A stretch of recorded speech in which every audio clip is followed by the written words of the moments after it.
thanks for joining us for this quick podcast today on business insurance. So as you know, as a healthcare consultant, we're problem solvers. And a lot of our clients come to us with questions on how to mitigate risk, lower cost, and really take a look at the business insurance side of things. So I thought I'd grab two of our experts from the business side, business insurance side of Marsh. As you know, Marsh is the largest broker in the world. We're sister companies with Mercer, Guy Carpenter, and Oliver Wyman. And we have two of our experts joining us today to answer a few of our questions on the business insurance side. So Nick, why don't you introduce yourself? Sure, yeah. So my name is Nick Margay. I am a consultant here in the business insurance team at Marsh & McLennan. And Austin. Thanks, Marybeth. My name is Austin Jones, and I'm practice leader for MMA. Great. So tell me a little bit about, Nick, if you will, what you see as the state of the market. What's going on in business insurance? What should my employer clients be thinking about as far as business insurance?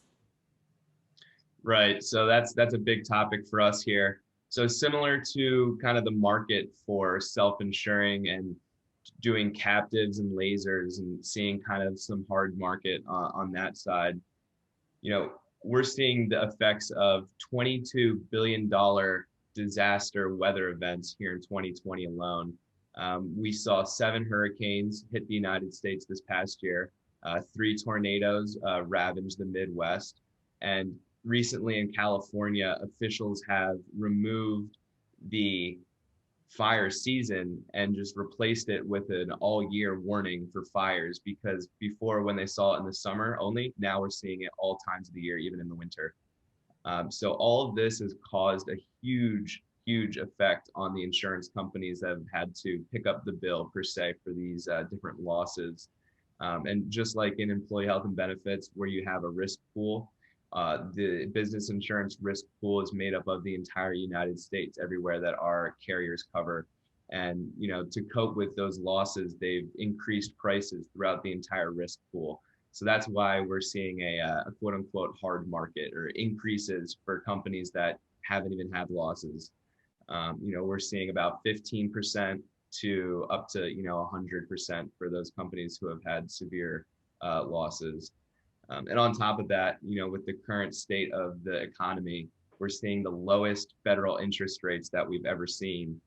So while insurers used to take on their premiums and invest it for about a 5% return in the past, they're currently only seeing about 1% to 0.5% returns currently on the premiums they're holding. So all of this kind of,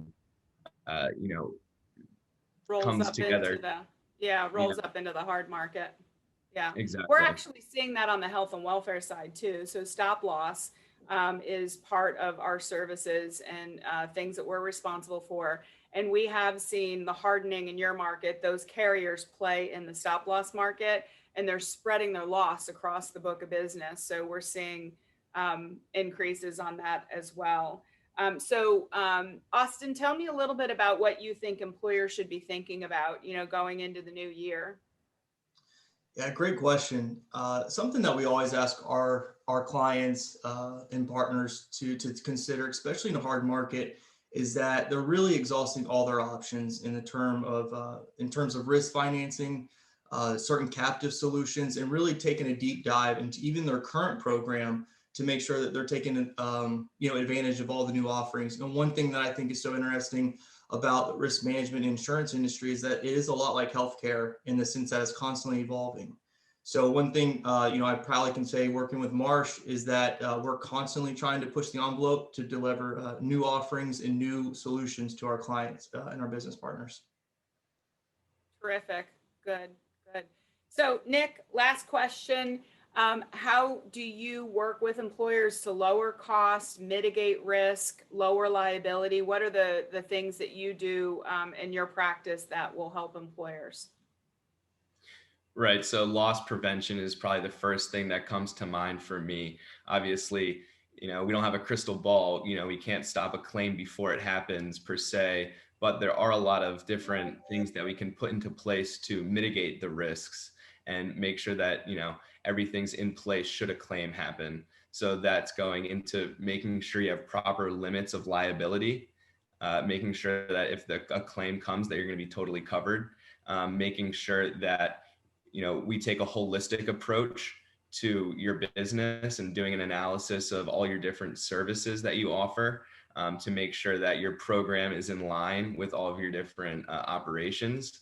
And something that's coming to mind right now that's top of our minds in business insurance world that also kind of crosses over with your world, Marybeth, is cyber liability.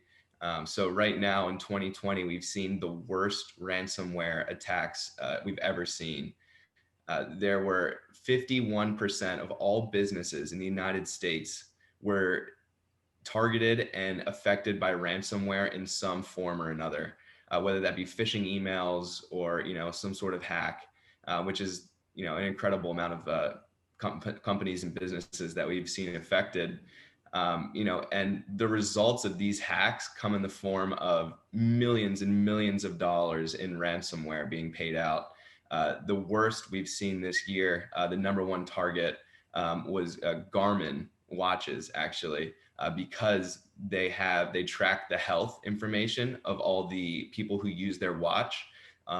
The personal health database was hacked into, and they were ransomed for $10 million for one specific event. So that's something that we're seeing. Non-tangible intellectual property is outpacing the value of the majority of what companies hold, and it's all up for grabs because it's all out there on their systems. So that's going to be a huge target for hackers, in the years to come, and we're going to see it becoming more and more important. And what we see as being the solution to this is to making sure you secure and insure. And a lot of companies don't currently have proper limits on their cyber liability right now. And one thing that we have is a cyber liability center of excellence, where we work with a team of cybersecurity experts to make sure that not only are you secured properly and have the safeguards in place, but that you're also insured properly. Great. Well, that's fabulous. Lot to unpack there and think about. I would love to regroup with you and talk a little bit with both of you on some of the struggles that my clients specifically are facing, where we could garner your help. So thanks for joining me so much today. It was great meeting both of you, and working with you in the future is something that I look forward to. Thanks.